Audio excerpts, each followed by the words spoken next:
Assalamualaikum warahmatullahi wabarakatuh. Apa khabar semua murid-murid? Kita teruskan lagi pembelajaran RBT tahun 5 dengan tajuk tenaga boleh baru. Apa itu tenaga boleh baru? Tenaga boleh baru merupakan tenaga yang boleh dijanakan daripada sumber-sumber jadi secara berterusan. Contoh sumber tenaga baru adalah seperti yang berikut. Yang pertama ialah matahari. Cahaya matahari merupakan sumber tenaga utama. Tenaga yang diperoleh daripada matahari dikenali juga sebagai tenaga solar. Tenaga ini boleh ditukarkan kepada tenaga elektrik dan tenaga haba. Okey, ini contoh pertama, rumah yang dilengkapi dengan solar panel. Okey, solar panel akan menukarkan tenaga cahaya matahari tersebut kepada tenaga elektrik.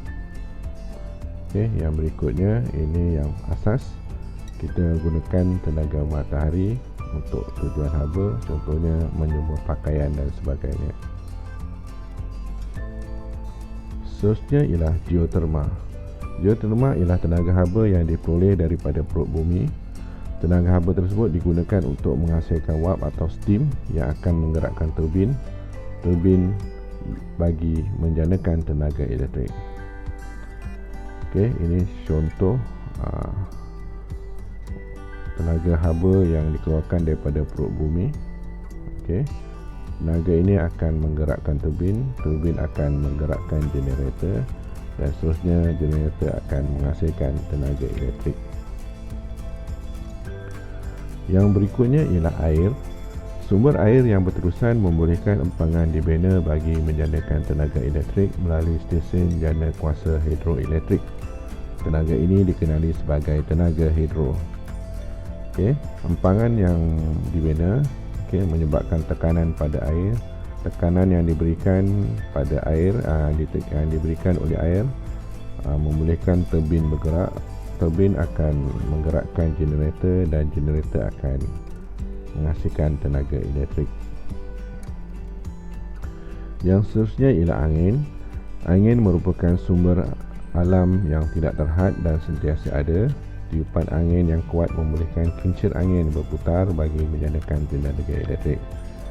Baik, ini contoh kincir angin yang sentiasa berputar akan menggerakkan turbin, turbin akan menggerakkan generator dan seterusnya akan menghasilkan tenaga elektrik. Yang seterusnya ialah biojisim. Biojisim merupakan bahan daripada rebutan benda hidup seperti tumbuhan dan najis haiwan untuk menghasilkan bahan api.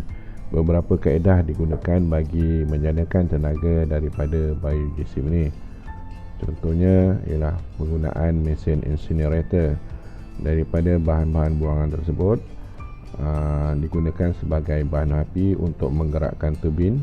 Turbin akan menggerakkan generator dan seterusnya akan menghasilkan tenaga elektrik. Baik, untuk seterusnya ialah ombak.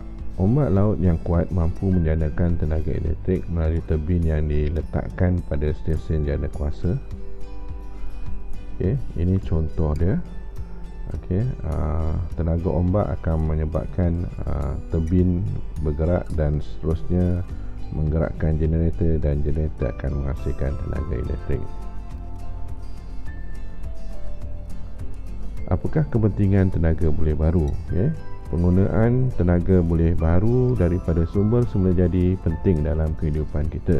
Mari kita bincangkan kepentingannya. Kita perlu menghargai sumber semula jadi seperti air, geoterma, ombak dan sebagainya. Sumber tersebut dapat digunakan untuk menjanakan tenaga boleh baru. Kepentingan yang pertama ialah dapat mengurangkan penggunaan tenaga tidak boleh baru. Penggunaan tenaga boleh baru dapat mengurangkan penggunaan tenaga tidak boleh baru seperti petroleum, gas asli dan arang batu. Memberikan udara yang lebih bersih. Penggunaan tenaga boleh baru seperti tenaga solar akan menjadikan persekitaran yang lebih bersih. Keadaan ini disebabkan tiada bahan tercemar dibebaskan berbanding dengan penggunaan daripada tenaga tidak boleh baru seperti bahan api fosil. Selain itu juga dia dapat mengurangkan kesan rumah hijau. Penggunaan bahan api fosil akan menyebabkan kesan rumah hijau. Penggunaan tenaga boleh baru seperti tenaga solar mampu mengurangkan kesan rumah hijau. Dan yang terakhir, kepentingannya ialah dapat menjanakan peluang pekerjaan. Penggunaan tenaga boleh baharu dapat memberikan peluang pekerjaan yang luas dalam bidang berkaitan dengan teknologi berasaskan tenaga boleh baharu. Contohnya jurutera solar dan jurutera elektrik. Setakat ini saja pembelajaran kita untuk hari ini.